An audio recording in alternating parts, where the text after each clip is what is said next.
Good afternoon. Amy Cohen, I know, is on her way, but isn't here, and I think we probably ought to get started anyway. Just a couple. I'm Archie Cox. I'm chairman of the Foreign Policy Association. Glad to see everybody here and welcome you all on behalf of the Foreign Policy Association. After the discussion, said there will be a reception. The reception is going to be down the stairs behind the reception desk. It's down one flight of stairs, and everyone is welcome, of course, to join that reception. And I don't know if we have any representatives of the law firm here today, but we certainly owe them a thank you for making this place available. With that, I'm going to turn the floor over to Larry Kantor, who is the head of research at Barclays Capital. Larry was a colleague of mine for 3 years, and I have the highest regard for him and know that his remarks will be very interesting. I think what we'll do is Larry will say some remarks. If Abby gets here, we'll then have her say some remarks. Then we'll have the opportunity to ask questions and perhaps some back and forth between them and with the audience as well. So that's sort of how I think we'll conduct things today. Larry, let me turn it over to you. Sure. Okay. I thought maybe I have a pretty loud voice, but it's buzzing, isn't it? Yeah. Or is that just me? I think I put it too high, Larry. I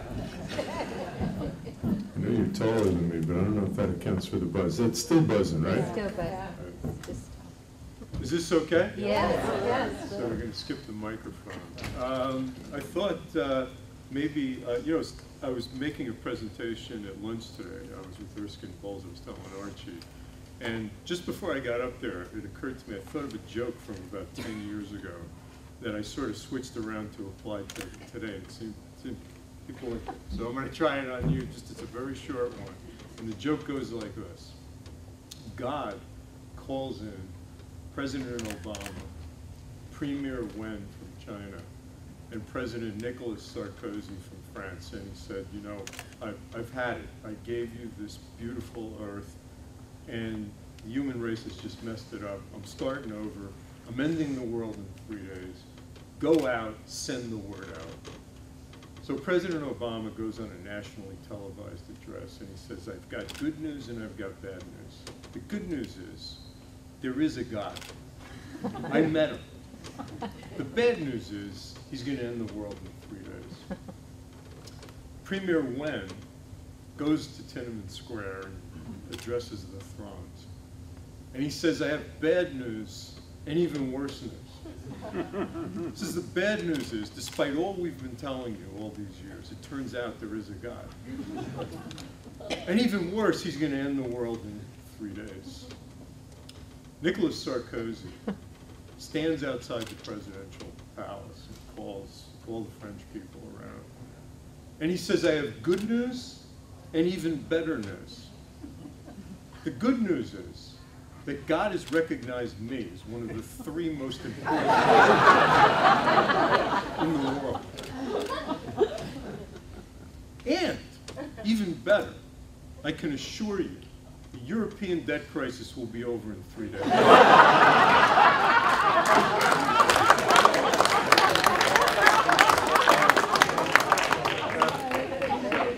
I thought, this was actually a joke Gordon Brown told about the Asian financial crisis over 10 years ago with different characters. And it occurred to me when I was sitting in this audience, you can switch it around. It comes out, I guess it works. So I think, I actually don't know how long to speak because I was supposed to speak for 10 minutes and Abby was going to talk for 10 minutes. So I guess I'll start and we'll see what happens. But I think the way to frame this is a little tough going around the world in 10 minutes or even 20. But I think maybe the best way to approach this is to think about the 2 factors that have really seemed to hit global markets in the last few months. So if you look at pretty much any equity market, there was a bit of a break in mid-July. Things started getting a little hairy, both in terms of most of them heading down and then getting a lot more volatile. So I think the 2 things were, 1, concerns about the global economy, fears that we were going to have a double dip, go back into recession. And the second thing was concerns around sovereign debt. I think in the summer it was focused on the United States, and we ended up with a downgrade from S&P, and now the focus has shifted much more to Europe. So I think maybe I'll just address those two things. We'll have some Q&A. So on the global growth question, so I'd say this, I'm more optimistic on the first item, the global growth thing, than I am on the second item, that is the sovereign debt situation, although they are interrelated. So on the global growth side, it's no surprise that markets and I guess the world in general got a lot more concerned about the global economy, because in the first half of this year, global growth slowed significantly. And it was very broad-based. So just about every region of the world showed a significant slowdown, except, oddly enough, the euro area. So if you add up the euro area, including Germany, France, the Netherlands, and so forth, actually didn't slow very much, and Germany continued to grow quite strongly in the first half of the year. So it's very broad-based, but the reasons for the slowdown differed across different areas. And just to generalize, in the emerging markets, including and even led by China, but also Brazil and other places, it really was mostly policy-induced. Now, this business cycle was unusual. Every business cycle has its own idiosyncrasies. But one of the big ones in this one was that it was the emerging markets that really led the way in terms of recovery. China was really the first out of the gate. And these countries have grown so far in the recovery, so things bottomed around March 2009, much more rapidly than the developed markets like the United States and European economies. Usually it's the other way around.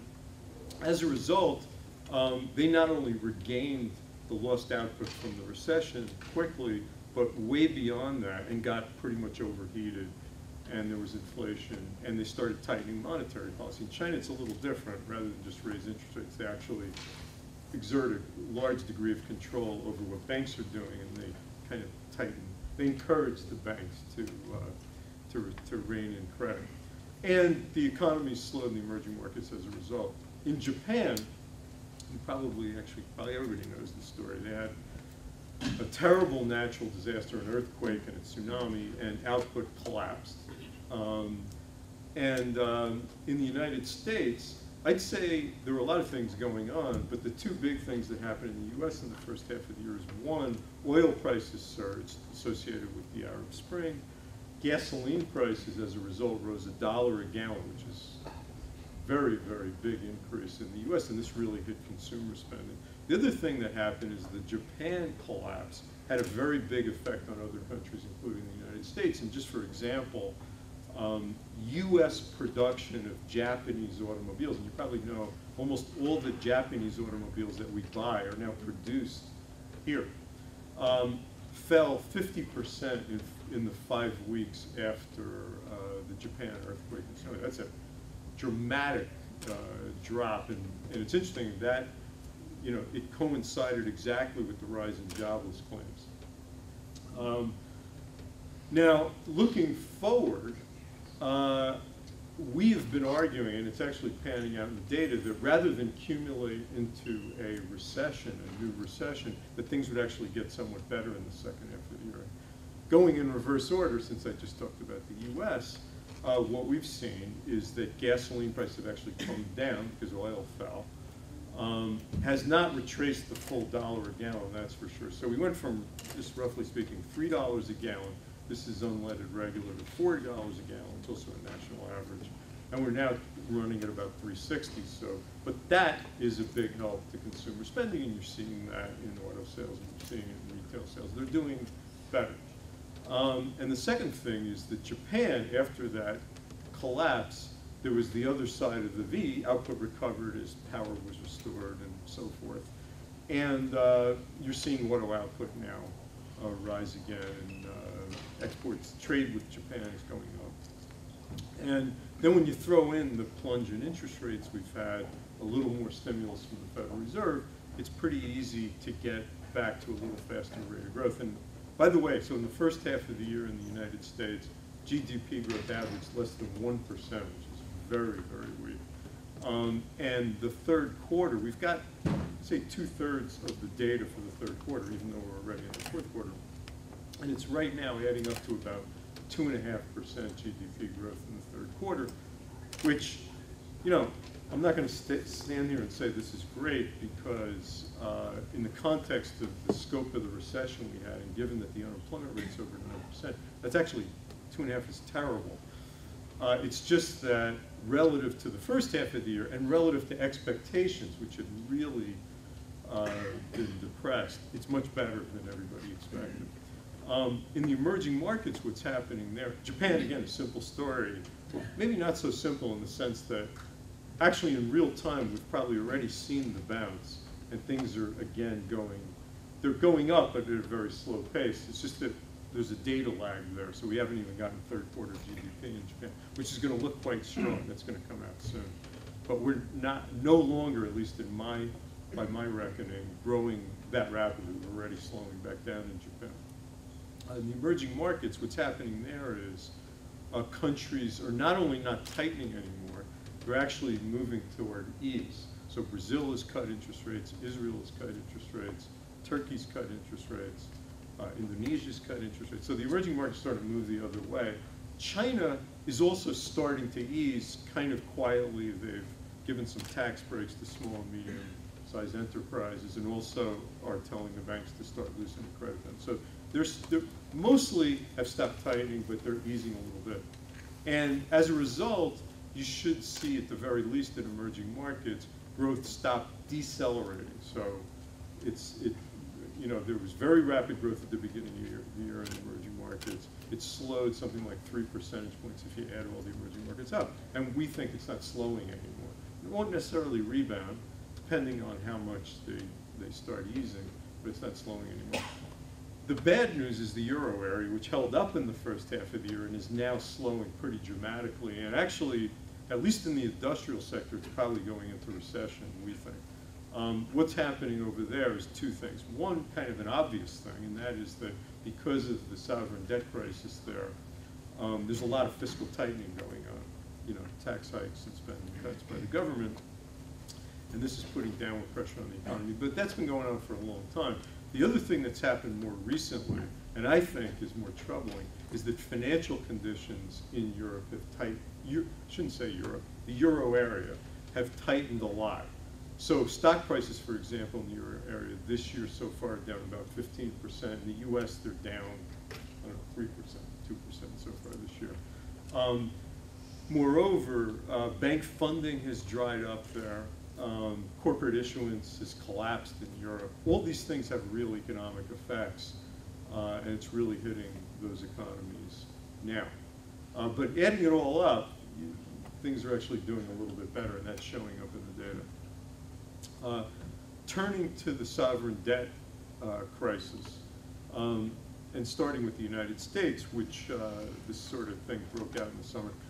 So what I'll say about that is this: I actually have a little bit of a different view than Erskine Bowles, even though he's got a lot more expertise in this area than I do. He's very negative, and I can understand it. I don't know if you know, Bowles was co-head of this commission for fiscal reform with Alan Simpson, and I don't blame him for being very upset and angry and depressed about it, because he spent over a year on this commission with others. They did a lot of work, in my opinion, very, very good work. And the president kind of ignored it after all that. So what I would say about that is that the US right now is not in a debt crisis. Why do I say that? Because the Treasury is able to fund itself more cheaply than it ever has. I mean, it's pretty amazing when you think about it. Despite the very large deficit and the large amount of debt outstanding in the United States, they can lock down 2-year money at something like 25 or 30 basis points and lock down 10-year money at about 2%. It's extraordinary. In other words, investors can't get enough treasuries right now. There was a crisis over the summer of sorts. I would put that crisis in parentheses because in my view, it was a manufactured crisis, manufactured by our friends in Washington. And what they did was they attached a serious issue like debt and deficit reduction to a largely technical but time-sensitive issue like the debt ceiling. So they raised the debt ceiling. They've done it, I don't know how many times, 80 times in the last 30 years or something. But this happens all the time. But they decided they were going to attach these things. And we almost, the time was ticking. And, I have to say, it was a pretty ugly presentation all around, in my opinion. I don't think anybody acquitted themselves well. The White House, the Democrats, the Republicans, the House, the Senate. It was an ugly spectacle, and I think it really had a bad effect on the country and the international standing. We ended up at the last minute, as usually happens.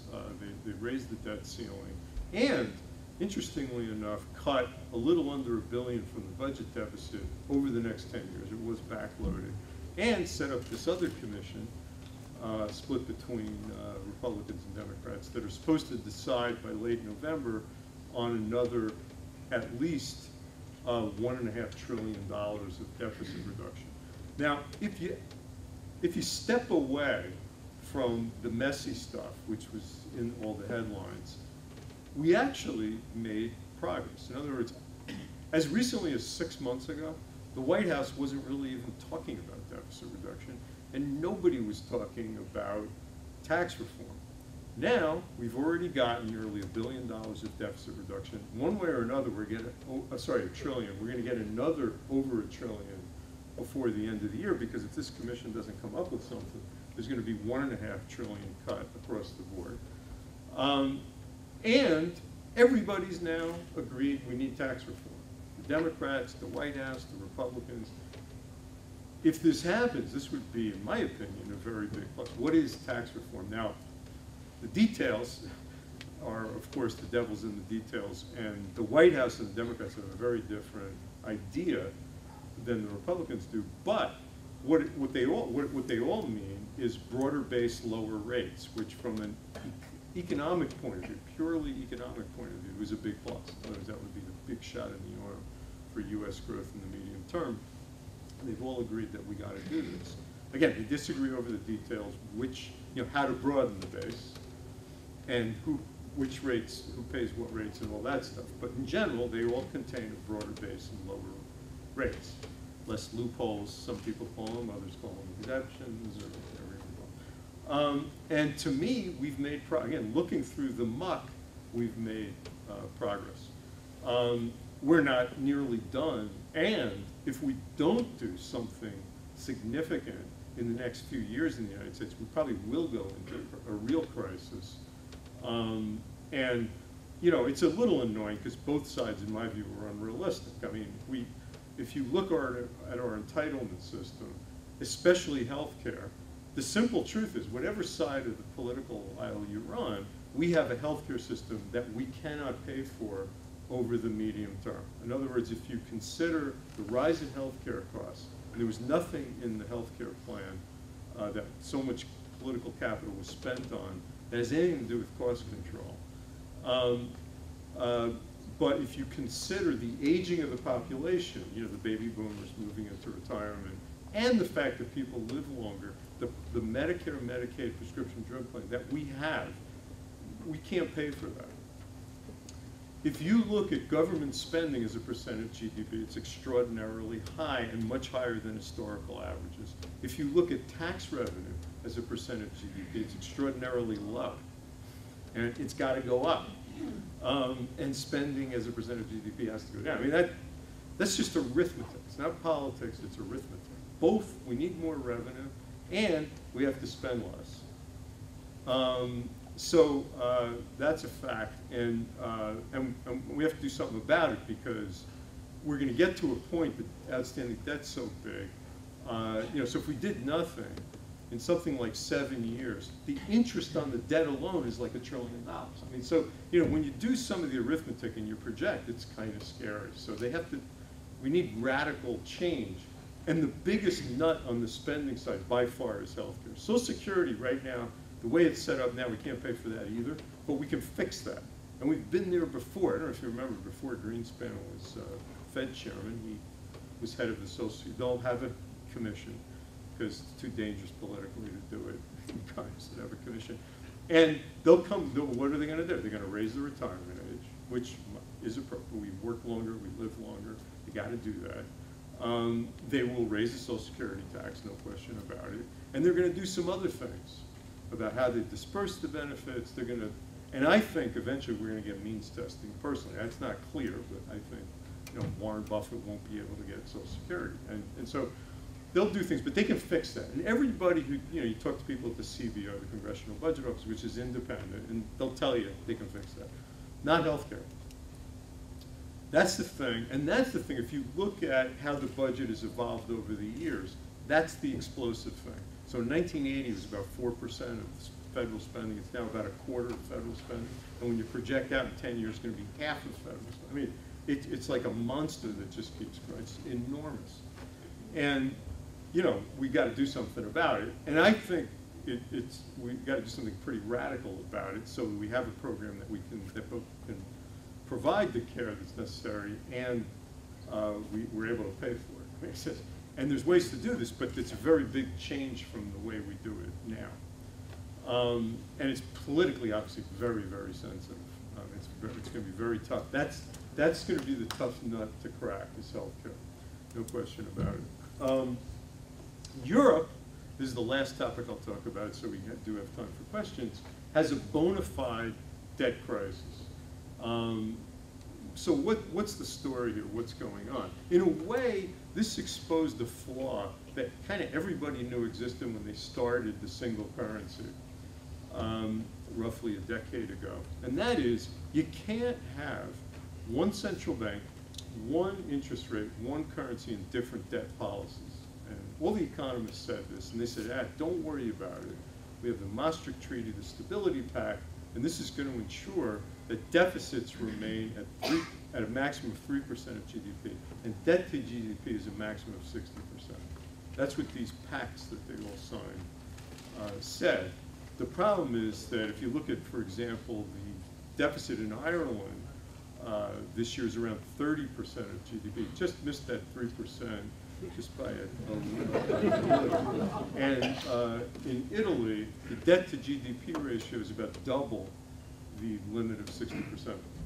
So clearly these things didn't work. And the first to go was Greece, which is not surprising.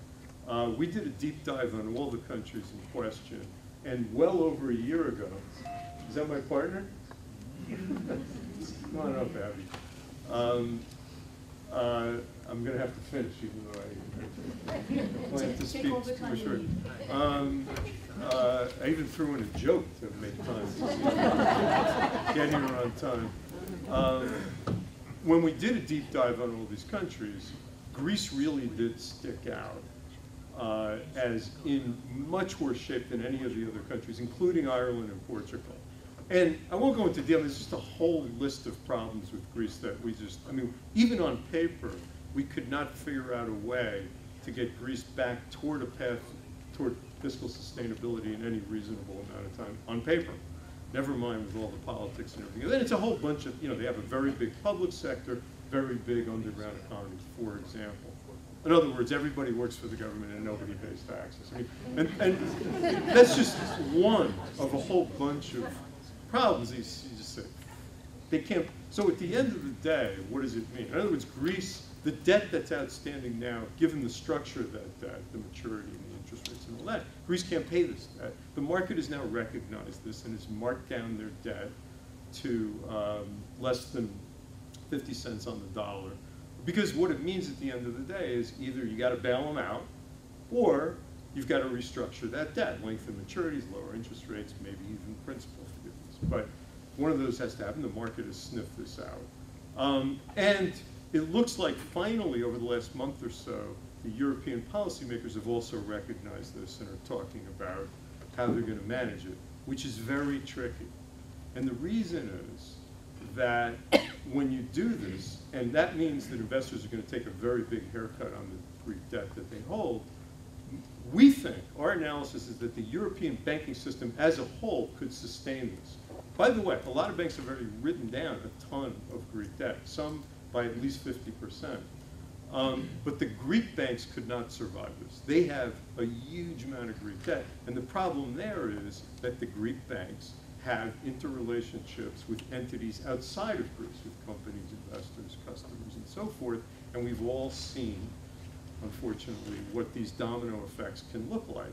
So what they have to do when they restructure Greece is make sure they have a plan for the banks, which will consist of either liquefying, recapitalizing, or whatever, which is probably the most likely thing because it's easier, or some kind of resolution, like the FDIC does with banks when they close them. You take them over, and you assign liabilities and so forth to other institutions to prevent a panic so that the customers, as opposed to the debt holders or the equity holders, are protected and you don't set off some kind of panic. The second problem is to ring fence Italy and Spain, because I haven't gotten, that's the real part of the problem, because those countries, unlike Greece, are, in a way, you've heard the term many times, unfortunately too big to fail. So Italy in particular has outstanding debt of roughly $2.5 trillion. And the European financial system, and arguably the global financial system, could not sustain a failure of that. And the problem is that as investors are seeing that Greece is like, they're starting to sell the debt of Italy and Spain because they figure, hey, if they can give Greece a haircut, they can do it to Italy and Spain. In fact, that's the big thing that happened over the summer. Remember I said it was mid-July, at the beginning of my talk, that things really broke. Before that, Italy and Spain were holding in there. In other words, their debt. So Italy, 10-year, was selling for about 4 3/4, Spain about 5.5. And it was staying there. And by our reckoning, these countries they can get through, assuming they did the right things, not only without a restructuring, but without even a financial assistance package. But then in the summer, once Germany started talking about what they call PSI, that's private sector involvement, meaning they're going to give the private sector haircuts on Greece, investors started selling Italian and Spanish debt. And that is scary. Why is that scary? Because think about a country like Italy with this massive amount of outstanding debt. The borrowing cost is a critical element of any debt sustainability analysis, because they've got to roll this stuff over, and it's enormous. So it becomes a self-fulfilling negative dynamic because investors start selling it, and what happens? The yield goes up, and then other investors calculate the probability Italy doesn't make it is suddenly higher, and what do? They lighten their exposure, and the yields go up, and it can be very nasty. What's happened to try to stem that, the ECB, the European Central Bank, has come in and started buying it to get the yields down. They're going back up again now.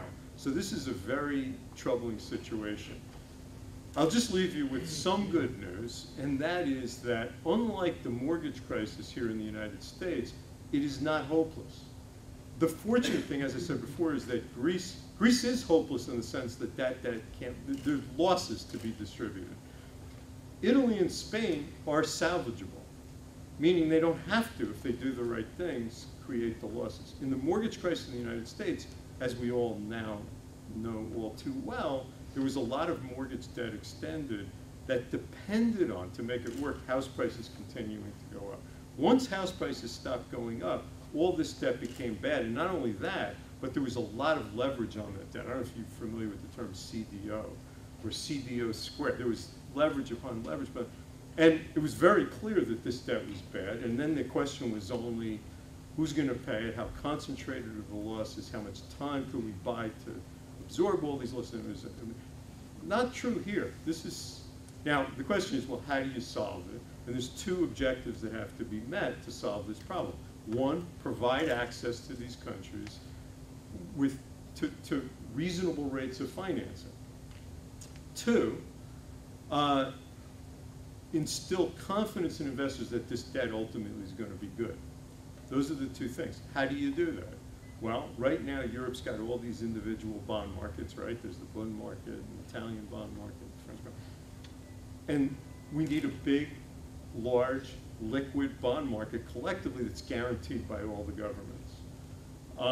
However, to satisfy the second objective and to make this whole thing work and to make sure those financing rates are low, you need some enforcement mechanism to ensure that Italy and Spain do the right things, especially given the political situation in Italy. How do you do that?